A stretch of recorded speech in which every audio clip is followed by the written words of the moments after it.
benéficas, incluso es una cosa curiosa que entre las actas de la Sociedad de Democracia, uno de los actos que organiza la Sociedad Obrera es en favor de las Siervas de María de Recife, o sea que desarrollaban, me imagino, labores sociales en aquel momento, por lo cual su anticlericalismo no estaba reñido con cierto pragmatismo a la hora también de beneficiar a la labor social de la Iglesia, parece entonces. También hay una nota muy enigmática en la cual él relata la muerte de una joven de aquí de Recife con bastante pesar, no sabemos muy bien si había algo personal ahí, y en general se repite también en algún artículo posterior el tema de la escolarización de los niños, de lo importante que era que las clases populares llevaran a los niños a escolarizar, y un ideal del trabajo como un elemento fundamental para el desarrollo del ser humano, y en general que la ociosidad, tanto en las clases altas como en las bajas, era perniciosa desde un punto de vista ético, moral, ¿no? No hacer nada, no tener oficio, pues era tal. Entonces él va quedando, ya posterior, su actividad digamos posterior va siendo cada vez menor, y ya realmente para los tiempos de la dictadura de Primo y tal, apenas se encuentra alguna nota sobre la llegada de un hidroavión aquí a Recife, ¿no? Y el júbilo de la población a recibirlo, etc. Pero digamos va disminuyendo su actividad, ¿no?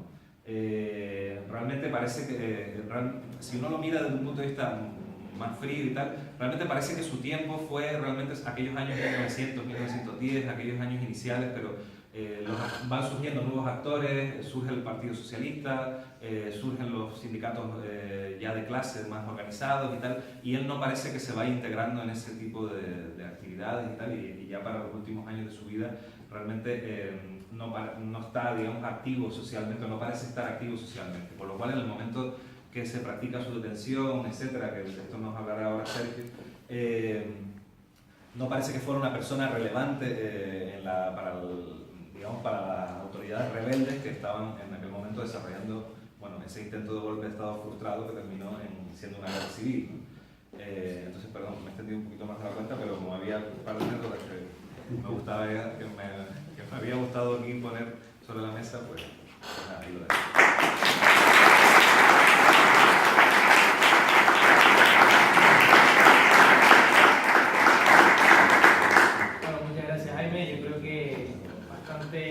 Interesante, ¿no? La labor de una persona, porque al final siempre estuvo, ¿no?, intentando aportar su grano de arena desde el punto de vista periodístico, desde el punto de vista del asociacionismo obrero, a mejorar Recife, ¿no?, y a mejorar la sociedad de Lanzarote. Sin lugar a dudas, para las personas que intentaron, pues, y consiguieron derrocar el gobierno democrático de la época, los que al final dieron el golpe de Estado, una persona que invitara a pensar, que invitara a evitar los juegos de azar, que intentara plantear que los más humildes, los de abajo, podían organizarse frente a las familias caciquiles de entonces y frente a los poderes económicos, políticos, militares, suponía un riesgo absoluto, ¿no? Y así como Manuel Fernández, muchos arrecifeños y muchos lanzaroteños, pues al final acabaron siendo reprimidos, represaliados en una tierra como la Canaria, como la de Lanzarote, en la que no hubo enfrentamientos directos, pero sí hubo una tremenda represión. Y estoy convencido de que Sergio Millares, que bueno, un historiador pues reconocido, no solo en el archipiélago canario, sino yo creo que fuera de él, puede darnos una visión de la época y también pues cuál fue el final trágico de don Manuel Fernández. Muchas gracias. Bueno, vamos a ver, me corresponde la parte más dura, la parte más complicada, la parte de su muerte, su martirio y su fallecimiento. Yo quiero, por un lado, hablarle de fuentes primarias, es decir, de leerles algunos textos, de testimonio, de testigos directos de su asesinato. Eso en primer lugar lo que voy a hacer. Y me voy a basar en tres memorias que no están todavía publicadas. Primero, memoria de Antonio Junco Toral, que era periodista de Las Palmas, fue represaliado, estuvo en el campo de concentración de la Isleta, en el campo de concentración de Gando, que tiene una obra todavía inédita que se llama Héroes de Chabola. Me voy a basar también en las memorias de Francisco García, llamado Pancho Cabildo, del Partido Socialista, más conocido, el personaje más conocido. Fue presidente del Cabildo de Gran Canaria los primeros años de la República, el 31, el 32, el 33 exactamente, no me acuerdo exactamente cuándo, pero hizo una obra que se llama Campos Malditos. Antonio Junco Toral, Héroe de Chabola. Francisco García, Pancho Cabildo, Campos Malditos. También está inédita, no se ha publicado aún. Y también otra memoria de Ambrosio Hurtado de Mendoza, llamado también Julio Jurenito, que hizo en el año 77 una rememoración de lo que él vivió, que lo denominó Lo que yo vi, lo que yo les he traído aquí hoy, esta memoria, que no está publicada tampoco. Son 3 obras que me encantaría que se publicaran algún día. Hay algunos obstáculos familiares por ahí, que hay una gran dosis de subjetividad y se cuentan muchas cosas muy duras y contra un montón de gente, contra algunas personas. Entonces hay alguna resistencia para la publicación, pero yo no voy a parar hasta poder publicar estas memorias. Pero eso no significa que no las utilicemos como fuente histórica, ya las estamos utilizando. En los discursos que hacemos, en la elaboración histórica, utilizamos estas memorias. Por lo tanto, voy a plantearles, voy a leerles algunos párrafos de estas memorias, que hacen referencia directa a Manuel Fernández. También y ya empiezo en primer lugar, también con otra fuente directa, el libro de altas y bajas del campo de concentración de la Isleta y de Gando. Tenemos ese libro, afortunadamente lo logramos rescatar antes de su desaparición, y dice lo siguiente: 5 del 10 del 36, ingreso de Manuel Fernández Hernández en el campo de concentración de la Isleta, 5 de octubre del año 36, es el preso 965. El siguiente asiento, 5 de octubre del 36, Manuel Fernández Hernández, fallecido, preso número 900, el número de presos en Gando con el fallecimiento de él, 964. Claro, a las fuentes hay que someterlas. Esto es una fuente directa, porque lo escriben los que están haciendo los asientos en el campo de concentración, pero claro, también hay que someter la crítica, hay que verlo, porque a lo mejor, pues, llegó por la tarde, ya no, los escribientes llegaron a la mañana, al día siguiente, ya lo encontraron muerto, entonces hicieron el asiento de su ingreso y sobre la marcha hicieron el asiento de su fallecimiento. Puede ser, ¿no? Pero da la impresión que esta es una fecha bastante fiable desde el punto de vista de su fallecimiento, el 5 de octubre del 36. O sea, se ha hablado de otra fecha, 6, 7, pero yo creo que es el 5, pero también hay que, se pueden haber puesto otra fecha, pueden haber falsificado para disimular el crimen y estuvo más tiempo del que pensábamos. Hay cosas que se podrían elucubrar, pero bueno, yo les doy esto para la especulación, para que especulemos entre todos y hablemos entre todos. Esa es la primera fuente directa. La segunda fuente directa, les voy a leer un párrafo de Antonio Junco Toral, un capítulo que se llama, que lo llamó "Y se le mató a palos". Esta es una descripción que también hay que someter a la crítica. Todas las fuentes históricas hay que someter a la crítica, las fuentes periodísticas hay que someter a la crítica. Yo desde que estoy en política, ya las fuentes periodísticas hay que someterlas muchísimo más a la crítica todavía, ¿no? Pero muchísimo más, porque ya no me creo nada de lo que sale en la prensa. Pero bueno, antes me lo creía más, ¿no? Pero son fuentes también, las fuentes directas, las fuentes memorográficas, las fuentes documentales, todas hay que someterlas a la crítica y hay que contextualizar. Entonces dice Antonio Junco Toral: entró en el campo de concentración deprimido, en su ánimo, deprimido, amedrentado, en su ánimo debían pesar sufrimientos anteriores. En el vapor de Lanzarote había llegado aquella madrugada de septiembre del 36, conducido por la Guardia Civil a la ciudad de Las Palmas. Había sido alcalde de Arrecife elegido por el pueblo. Aquí hay errores, porque quien fue el alcalde de Arrecife no fue él, sino fue su hermano Aquilino. Las de la ley, dice el siguiente: latigazos, resino, pelado y chabola. Era grueso, bajo, de unos 40 años. parece que tenía 54 o 54 años, es decir, nació en el 82. 72.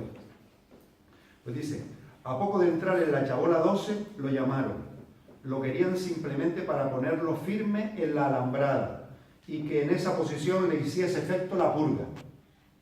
A las 2 de la tarde lo mandaron formar con los intelectuales para ir a trabajar. Fue la víctima de la tarde.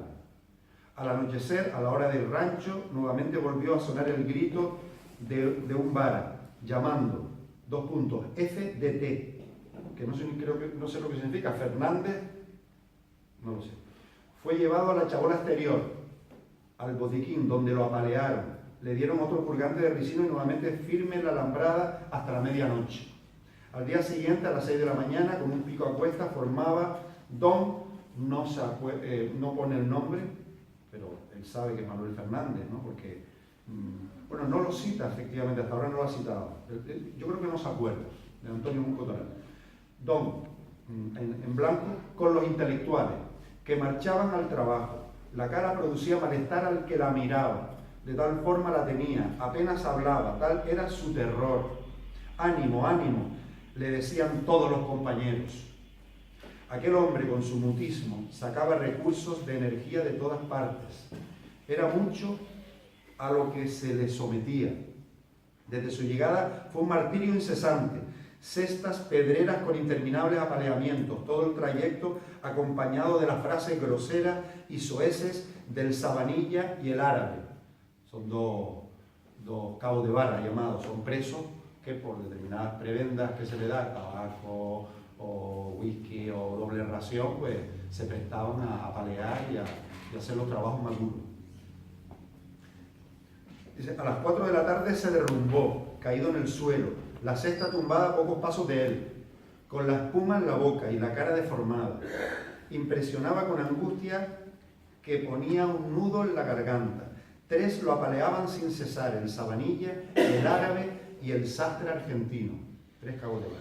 El sargento Marín presenciaba el espectáculo, imprimiendo a sus ojos parpadeantes una celeridad de gustosa emoción que pedía a voces su conducción a un manicomio. El caído azotado no mostraba ya inquietud alguna.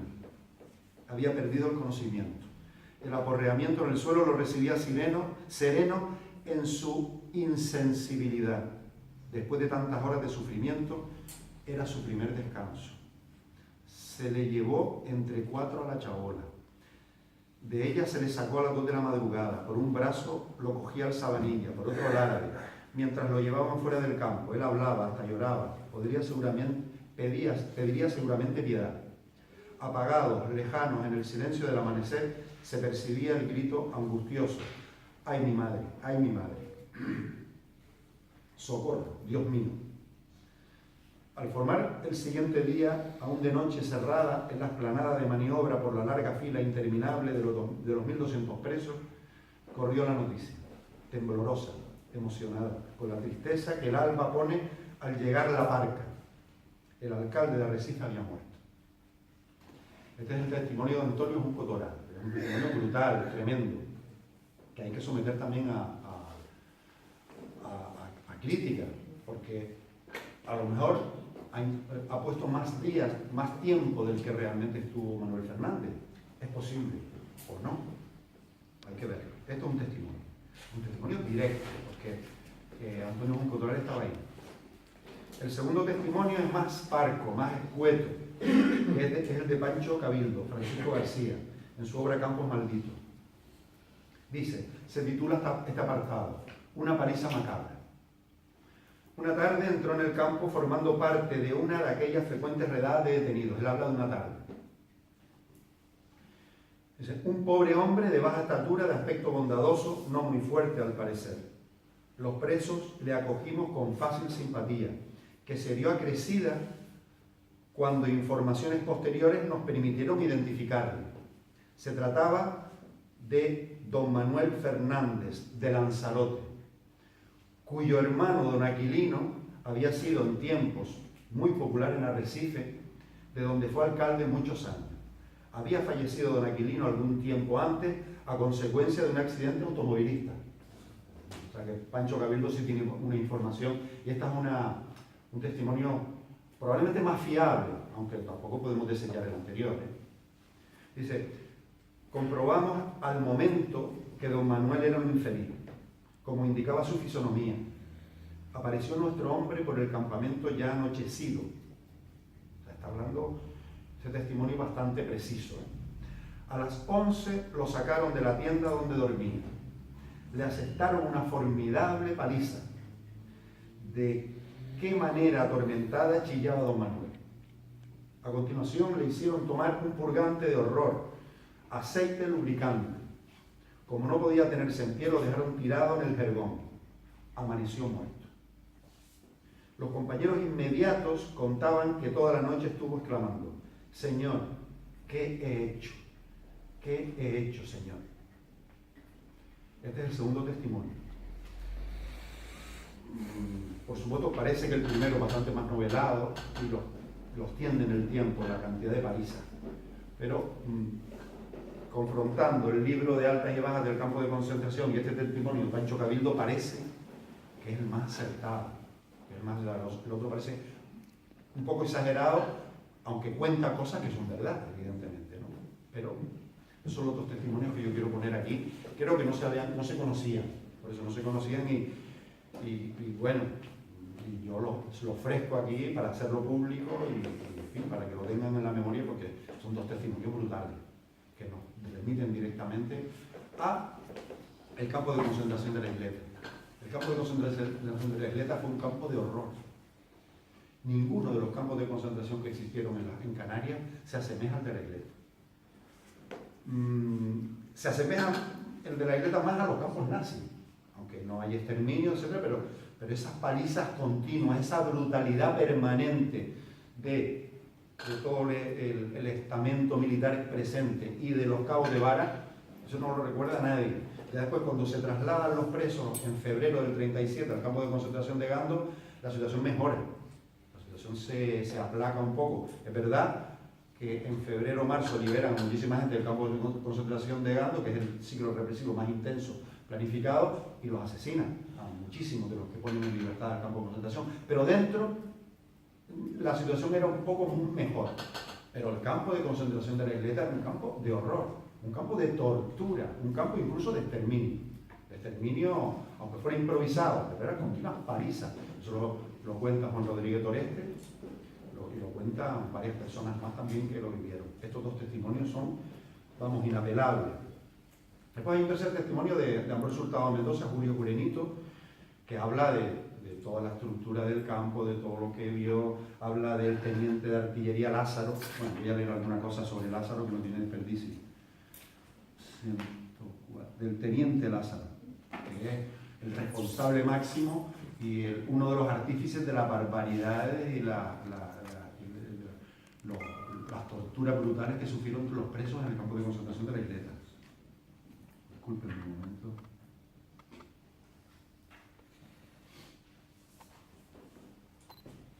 Dice, en este trabajo, el teniente patatero de artillería y verdugo de nacimiento Lázaro era inigualable, porque en no pocas ocasiones, para hacer la parodia perfecta, hasta rodaba por el suelo en igual forma que lo había hecho el fusilado, porque le gustaba ir a los fusilamientos, que estaba muy cerca del campo de concentración de la Isleta, el campo de tiro estaba muy cerca. Pues al sargento Lázaro le encantaba ir a los fusilamientos. Y hacía la parodia de los fusilados, ¿no? O andaba unos pasos con las manos en las entrañas y titubeante hasta el final caía en forma espectacular o como vacío de todo contenido. Para compensarse de este desgaste físico, a continuación pedía a un cocinero de los sacados dentro del personal concentrado y encargado de confeccionar las suculentas comidas del cuerpo de guardia que le hiciera una tortilla de 6 huevos, papa y jamón, y a la puerta de la chabola, mirando hacia el recinto alambrado donde estaban todos los presos, se la hacía servir en una mesa con su mantel de tela de colores y su botella de vino que no dejaba de visitar a cada trago. Y para no morir reventado, enseguida se disponía a consumir toda aquella montaña de energías vitales que le habían entrado por el hocico a base de organizar unos cuantos apaleamientos o cualquier otro humanitario ejercicio donde consumiera sus brutales reservas de energía.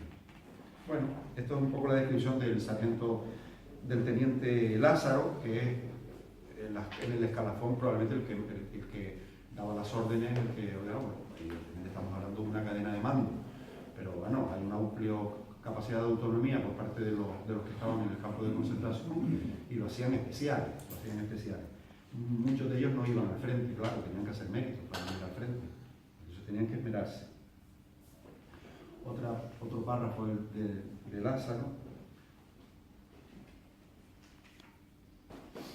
dice: este engendro con figura humana, un poco periodístico, es muy periodístico, muy descriptivo, ¿no? Dice: este engendro con figura humana se le hace un honor suponiéndole engendrado en una escupidera colmada de gargajos y removida por la contera de un bastón con la que se hubiera estado hurgando en una letrina de un patio de vecindad para tratar de desatascarla de su exceso de excrementos. Es toda una antología del insulto, vamos, es tremendo. Después hay otros en el escalafón, estamos hablando de los sargentos: sargento Cabrera, el sargento Bayón, el sargento Marín, el sargento Barranco, el sargento Carreras, el sargento Robles, todos, Andrés Hurtado los pone, vamos, a caldo, a todos y cada uno de ellos. Y después los cabos de vara, el Sabanilla, que lo cita Antonio Junco Toral, que también Bosa, también el cabo de vara Bosa, y otros. Hay otros que se nombran aquí, que en fin, hay algunos lo nombran, otros no. Lo cierto es que en la estructura represiva de Las Palmas, evidentemente vamos a hablar de Lanzarote. En Lanzarote la represión es menos intensa, por supuesto, porque la represión está en relación directa con la organización obrera y con la conflictividad obrera. Y en Lanzarote, pues existía conflictividad, por supuesto, y había unos sindicatos que estaban creciendo, pero el nivel de conflictividad no era tan alto y por lo tanto la represión, no se necesitaba una represión sumamente intensa. Contra algunas personas sí, y contra Manuel Fernández se ensañaron, por supuesto. Entonces, yo creo que y hay elementos que dentro de los mismos personas que se meten en la Falange, en Arrecife, en el resto de Lanzarote, hay un sistema probablemente de cierta protección y de que no le llegue a los que están en Las Palmas, que no le lleguen las noticias estas porque vamos a ocultarlo. De hecho, por ejemplo, les puedo contar una anécdota de mi padre. Mi padre Agustín Villaresal, el poeta, fue deportado a Lanzarote, estuvo en el campo de concentración de la Isleta, contó poco del campo de concentración de la Isleta, estaba horrorizado de lo que había visto, pero contó poco. Logró que su familia lo liberara del campo de concentración a cambio de desterrarlo a Lanzarote. Vino allí, un día no se le ocurrió otra cosa que en un taxi que después de un partido de fútbol se ponen a cantar la Internacional. Estamos hablando de febrero, no me acuerdo exactamente de la fecha, no la tenemos, pero marzo del 37, el ciclo represivo peor. Es denunciado por cantar la Internacional y le ofrecen la posibilidad de vestirse de falangista, él con toda su familia, para no ser deportado a Las Palmas, no ser devuelto a Las Palmas. La vuelta a Las Palmas, con esos antecedentes, probablemente era la muerte, en esa fecha, probablemente. Mi padre le dio la vida y se vistió de falangista y se vistió toda la familia de falangista. Eso fue la historia de mi familia también, que yo la pongo, ¿no? Pero para que ustedes vean, la estructura represiva de Lanzarote es más tenue, eso sin duda, sin duda. Entonces, ¿qué pasa en Gran Canaria? En Gran Canaria la represión está en íntima relación con la conflictividad social y con el grado de organización obrera. ¿Dónde se castiga? En los barrios obreros. ¿Dónde se castiga? Allá donde hubo resistencia, en Aruca, donde había una clase obrera organizada agrícola, en Galda, en Guía, en Agaete, los asesinatos de Agaete del Valle de la Viuda. Hay un movimiento incipiente, obrero, importante, que está creciendo y los caciques no están dispuestos a permitirlo. Y se necesita pues sembrar el terror, sembrar el miedo durante años y años. Y en parte lo lograron, ese miedo que sembraron. Entonces, por lo tanto, en Gran Canaria sí hay una represión muy intensa, pero es una represión que tiene varias etapas. Hay una etapa primera, que es de la improvisación, de la represión improvisada, que yo la cifra creo que más o menos en torno a entre julio del 36 hasta noviembre del 36. Ahí se producen los fusilamientos de los líderes, por ejemplo, ejemplo, de Eduardo Suárez Morales y de Fernando Gea, determinadas personas que el jefe de la policía local del Ayuntamiento de Las Palmas, don Alberto Hernández, por la resistencia que hace la policía local al golpe militar en los primeros momentos. Es decir, ahí sí hay un planteamiento represivo, pero un planteamiento localizado. Y a partir de septiembre a octubre, noviembre, que es la época de la muerte de Manuel Fernández, pues como los rebeldes creen que van a ganar pronto la guerra, van a conquistar Madrid, están a punto de conquistar Madrid, en noviembre ellos creen que ya están llegando y se acerca todo, en la prensa está de la época, está continuamente toda esa información, ese clima de euforia, y por lo tanto cometen crímenes, por supuesto. Los 10 del Dómine son 10 dirigentes obreros y sindicales de Gran Canaria que la primera expedición falangista que va a luchar al frente, los sacan del campo de concentración, tenemos los asientos de su salida al campo de concentración, los meten en el vapor Dómine junto con la bandera falangista de 600 falangistas que van a luchar al frente. ¿Por qué los metieron allí? Pues probablemente para matarlos, pero no se atrevieron a matarlos hasta que no se acercaron al frente, hasta que el olor de la sangre no les dio ese aura, esa fuerza que necesitaban para cargarse. Y lo hicieron cuando llegaron a Talavera de la Reina, en septiembre del 36. Semanas después vino la desaparición de los enfermeros del Hospital de San Martín, pero es una chapuza. Los tienen que cargar y tal, los tiran a la mar fea a la altura de en Las Palmas, en La Laja, pero el mar los devuelve, la aprobación se entera, en fin, chapuzas, están haciendo chapuzas y la gente se está enterando.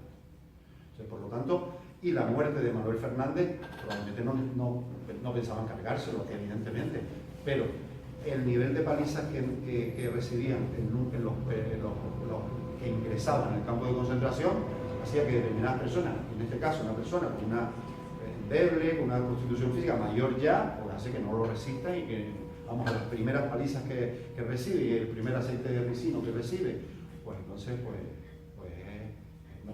no lo puede recibir, muere esa noche. Por supuesto, el planteamiento de represión planificada. Estamos hablando ya a partir de diciembre del 36 hasta abril del 37, ahí tenemos una planificación clara y unas instrucciones claras.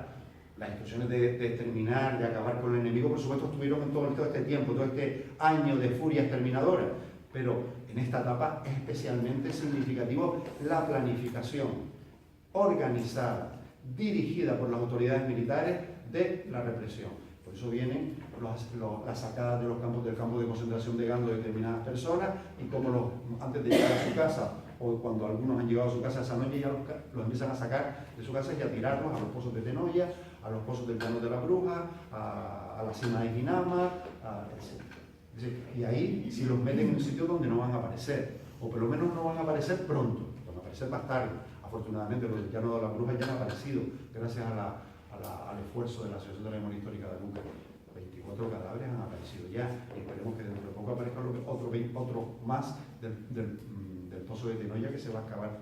Ya se ha empezado a excavar, pero todavía no se ha llegado al nivel de abajo y se va a reanudar pronto. Bueno, este es el contexto de la muerte de Manuel Fernández. Murió en este contexto, murió en un contexto que nunca había existido en el archipiélago canario, esta represión brutal, esa vileza con que están actuando los militares y toda la escala de mando de la estructura represiva es brutal, es brutal.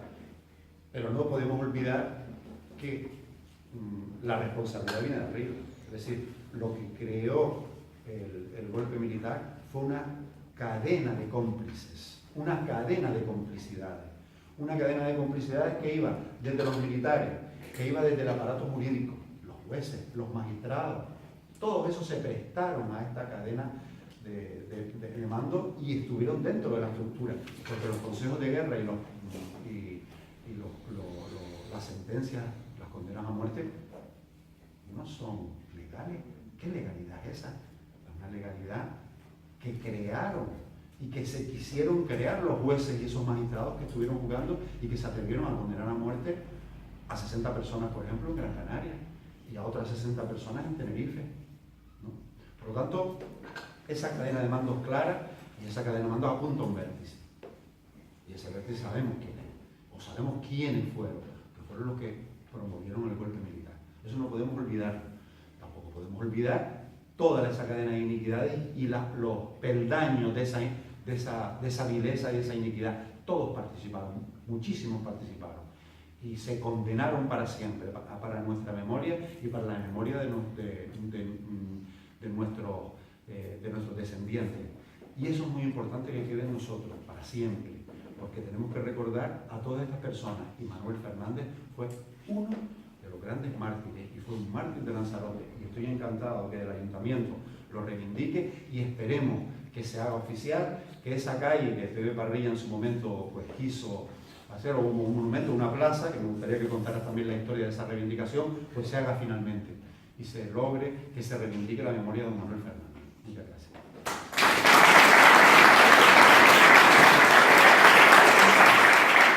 Agradecerle también, como no podía ser de otra forma, ¿no? Que hasta ahora no se conocían sobre pues, la gravedad de lo sucedido en el campo de concentración de la isleta. Evidentemente también agradecerles a los tres exponentes, que yo creo que nos hemos quedado todos, como decíamos, con una dosis importante de la figura de don Manuel Fernández.